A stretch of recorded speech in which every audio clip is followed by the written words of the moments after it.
No centro de Vitória, passando sentido Cariacica ou voltando sentido Serra, obrigatoriamente você passa por dois lugares. De um lado, o Porto de Vitória. Do outro, a sede do Poder Executivo do Estado. Mas da onde surgiu essa construção? E por que leva o nome de Palácio Anchieta? A história começa a partir de 1551, quando o padre Afonso Braz e o irmão Simão Gonçalves fundaram o Colégio Jesuíta.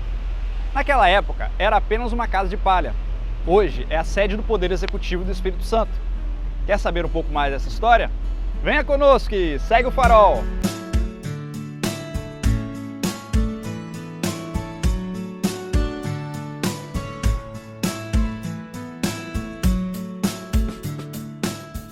Após a fundação, em 1554, por ordem do então superior dos jesuítas no Brasil, o padre Afonso Braz é transferido para São Paulo e substituído pelo padre Braz Lourenço, acompanhado pelo padre José de Anchieta.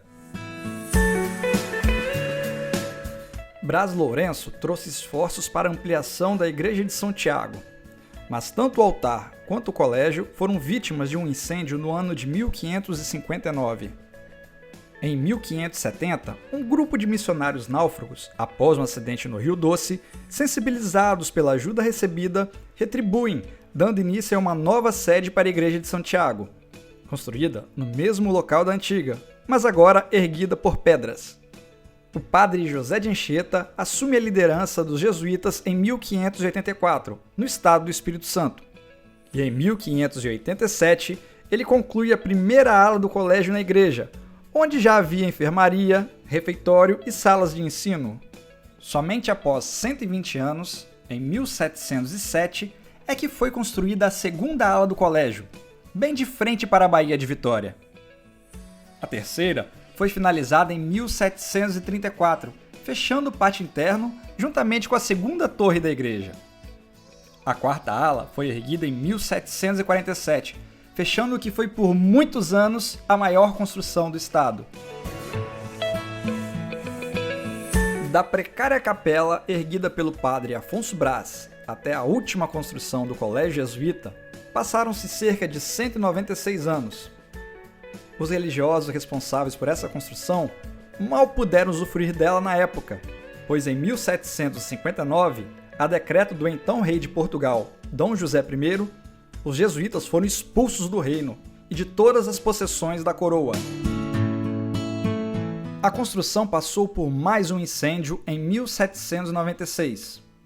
A igreja foi a parte que sofreu os maiores danos, tendo perdido relíquias e imagens. Após algumas reformas, em 1798, o então já denominado Palácio do Governo passou a abrigar o Hospital Militar e o Batalhão de Polícia.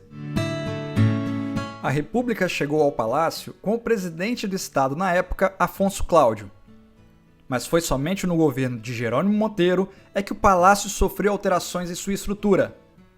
Ele contratou o engenheiro francês Justin Courbet para empreender a reconstrução da sede do governo.